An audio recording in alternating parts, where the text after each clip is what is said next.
Bom dia, pessoal! Hoje, dia 7 de abril, eu, professora Eliene, com o componente curricular Biologia, irei dar continuação da nossa aula sobre heredogramas. Mas tem um detalhe: na nossa última videoaula, nós falamos sobre o conceito de heredograma, o que é um heredograma, para que serve o heredograma, quais os outros nomes que o heredograma recebe e algumas simbologias dentro do heredograma. Na nossa segunda videoaula sobre heredogramas, nós vamos hoje focar na interpretação. Porque quando a gente pega questões sobre heredogramas, muitas das vezes o aluno ele não consegue compreender. Então, assim, eu vou passando de forma bem gradativa para que vocês venham compreender. Então, a primeira aula foi sobre o conceito básico, a parte básica sobre heredograma. Hoje é um pouquinho mais avançado, viu? Então, vamos lá. Mais uma vez eu convido vocês a pegarem aí o caderno de vocês, agenda, tudo que for relacionado a anotações e façam todas as anotações possíveis, viu? Porque aqui já começa o nívelzinho aumentar um pouco. E aí, qualquer dúvida, estarei tirando nas próximas videoaulas referente a esse assunto de heredograma. Então, vamos lá. Primeiro, nós temos que entender a montagem de um heredograma. Então, primeira coisa, em cada casal, o homem, quando você vai montar o heredograma, você tem que colocar sempre o homem do lado esquerdo e a mulher do lado direito. Quem é o homem? É aquele quadradinho e a mulher é a bolinha. A gente viu na última aula sobre simbologia. Então, o quadradinho tem que ser sempre no lado esquerdo e a bolinha tem que ser sempre do lado direito. É a primeira coisa que você tem que entender na hora de montar o heredograma. Segunda coisa, os filhos têm que ser colocados em ordem de nascimento, da esquerda para a direita. Lembra que eu falei para vocês que o filho mais velho, ele fica sempre do lado esquerdo. Então, do mais velho até o mais novo, começando do lado esquerdo até o direito. Então, na hora que você bater o olho, vê uma bolinha lá no lado esquerdo, é uma menina, no caso, é uma filha mais velha. Terceira coisa que você tem que entender dentro da montagem de heredograma é cada geração que sucede é indicada por algarismos romanos. Então, para mim identificar cada geração, primeira geração, então, o algarismo romano 1, que é o I, né? E aí, segunda geração, algarismo romano 2, que é os 2I. Terceira geração, algarismo romano 3, que é os 3I. Quarta geração, algarismo romano IV. Quinta geração, só V. Ou seja, para identificar, indicar a geração, tem que ser utilizado algarismos romanos dentro de cada geração. Aí, dentro dessas gerações, vai ter os indivíduos. Os indivíduos, eles são indicados por números. Então, primeira geração, eu tenho o casal lá, né? Então, é 1, 2. Segunda geração, vou ter os filhos do casal. Aí, eu vou continuar 3, 4? Não. Claro que tem situações que eles fazem assim. Não é errado, porém está em desuso. Então, na segunda geração, a gente começaria do número 1 de novo. Terceira geração, começaria do número 1 de novo. Quarta geração, começaria do número 1 de novo. E assim, sucessivamente. Continuando. E aqui nós começamos, de fato, a entender como que acontece a interpretação de um heredograma. Então, nós temos aí um heredograma, ó, mostrando, ó, primeira geração, segunda geração, terceira geração. Aí aqui nós temos um casal, no caso aqui, a mulher e o homem. Vocês conseguiram notar algum erro ou não? Vocês irão me dizer esse erro no final da nossa videoaula, viu? Então, vocês vão me dizer assim, professora, eu descobri qual é o erro. Eu não vou dizer para vocês. Então, dando continuação aqui. A primeira informação que se procura para interpretar um heredograma é saber que nesse heredograma aqui, o que a questão quer saber? Se isso aqui, o caráter Ou seja, o que a gente vai procurar nessa pessoa afetada, se é ocasionado por um gene que é dominante ou se é por um gene que é recessivo. A outra coisa, a gente sempre tem que procurar no heredograma os casais que são iguais, mas que tiveram filhos diferentes. Por exemplo, aqui, ó, qual seria que o casal que é igual e teve filho diferente? Seria esse casal aqui, ó. Quando eu digo que é igual, é que eles têm o mesmo fenótipo. Como assim o mesmo fenótipo, professora? Aqui, ó, ela não tá pintada, ele também não tá pintado. Mas aí, ou seja, é um casal normal. Lembrando que o pintadinho significa que tá, né, com um gene doente. Então, eles estão portando alguma característica lá em relação a alguma doença. Então, aqui eles são normais, mas aí eles tiveram filhos diferentes. Ó, um filho nasceu normal, no caso a filha, e um filho nasceu doente. Então, a primeira coisa que você vai interpretar o heredograma é procurar no nem sempre você começa por aqui, nem sempre. Você vai começar, o que acontece? Você olha, pode ter o heredograma maior que for, mas você sempre vai procurar aquele casal que tenha o mesmo fenótipo, ou seja igual, mas que tenha filho diferente. Professor, e se esses dois aqui fossem pintados e tivesse desse jeito, poderia procurar por ele, começar por ele?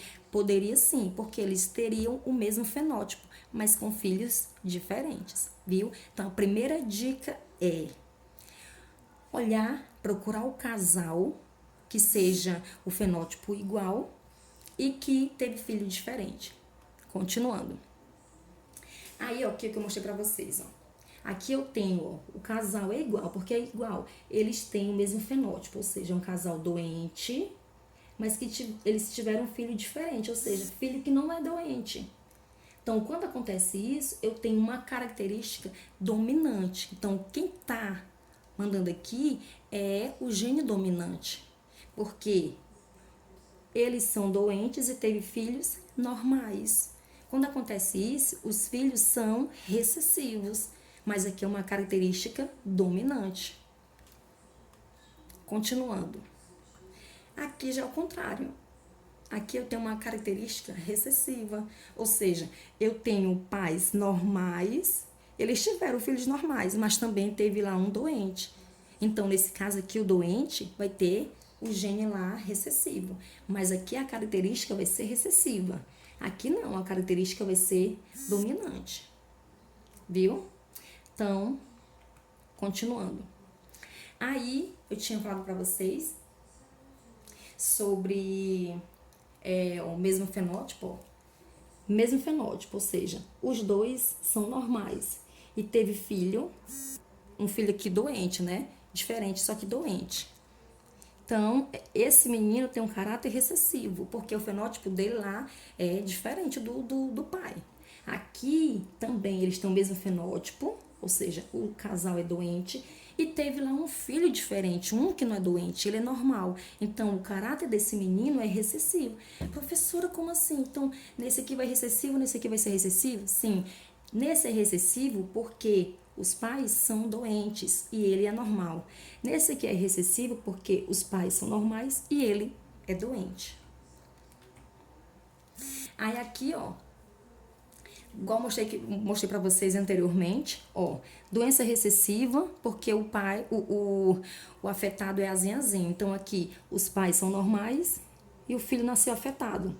Aí, aqui, é dominante, porque os pais, eles são doentes, nasceu um filho normal.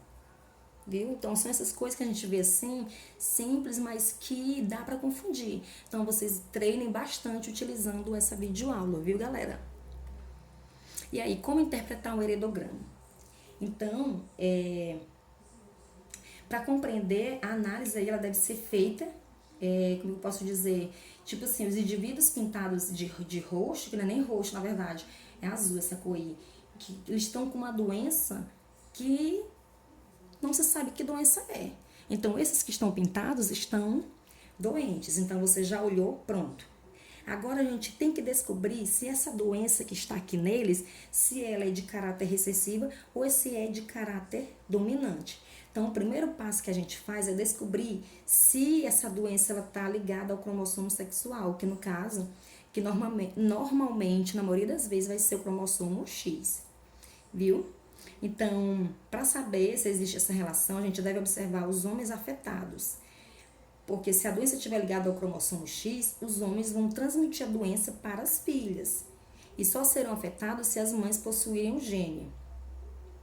Então, aqui, a gente vai começar, ó. Aqui a gente pode identificar o casal aqui, ele tem as mesmas características, é um casal normal, mas tiveram filhos com características diferentes da deles. Então, eles são normais e tiveram filhos doentes. E aí, nesse caso analisado, a gente tem uma característica determinada por um gene recessivo, porque eles são normais e o filho nasceu doente. Então, aqui, quando o filho nasce doente, na maioria das vezes ele tem esse gene aí recessivo, porque pois ela não se manifestou no casal, essa doença deles, dos meninos, só apareceu nos filhos. Então, no quais aí o gene apresenta em homozigose, ou seja, homozigose, azim, azim, azim. Então, a gente conclui que nessa terceira geração, ó, tá na terceira geração, essa terceira geração, esses indivíduos aqui, 4 e 5, eles são homozigotos recessivos. Na segunda geração, o indivíduo 5 e 6, que no caso aqui é o casal, eles são heterozigóticos. Então, sempre, toda vez que o casal ele é normal, ele não tem a doença, ele vai ser heterozigoto, ou seja, azão, azim, azão, azim. E aí, dando continuação, ó lá, azão, azim, azão, azim. Então, a gente identificou que todos os doentes são recessivos. Então, os todos afetados, eles apresentam esse genótipo recessivo. E aí, a gente já vê analisando o casal 1 e 2 dessa segunda geração aí, casal 1 e 2 da segunda geração, é possível observar que o homem tem a característica em questão, aí teve um filho afetado, ó. Teve esse filho afetado. E para que o filho seja afetado, ele necessita de um gene recessivo, que proveniente veio do pai. Então, se veio um do pai, que o pai está doente, com certeza esse outro aqui veio de onde? Veio da mãe. E aí ele vai receber, no caso, obrigatoriamente um gene do pai, que não é afetado pela doença. Aí aqui, na outra imagem, ó, que mostra aí, o casal analisado deu origem a um filho afetado. Então, esse casal aqui deu origem a esse filho afetado. Logo, assim, tanto a mãe quanto o pai, eles devem possuir esse gene recessivo. Então, a mãe tem o gene recessivo, que é um azinho, e o pai também tem. Então, por isso que teve um azinho daqui, um azinho daqui, surgiu lá no filho, para que o filho fosse afetado, né, pelo problema. Aí, assim, aqui a gente termina, né, praticamente a nossa análise. Então, no final da análise, os dois genótipos não podem ser determinados. Como assim, professora, que não pode ser determinado? Porque aí não foi perceptível descobrir qual o fenótipo desses dois aí, por conta de toda essa situação aí do heredograma.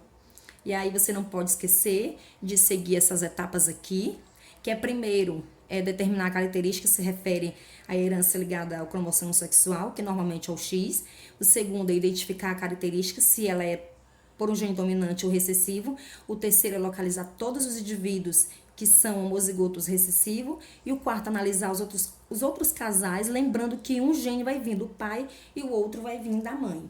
E aí, para finalizar a nossa aula, vocês irão fazer isso aqui no caderno de biologia, e aí vocês irão determinar os genótipos de cada membro que está aqui, segundo a nossa videoaula de hoje, viu? Então, aqui a gente encerra a nossa videoaula. Eu espero que vocês tenham compreendido. E no decorrer a gente vai tirando as dúvidas de vocês, viu? Então, até a nossa próxima videoaula.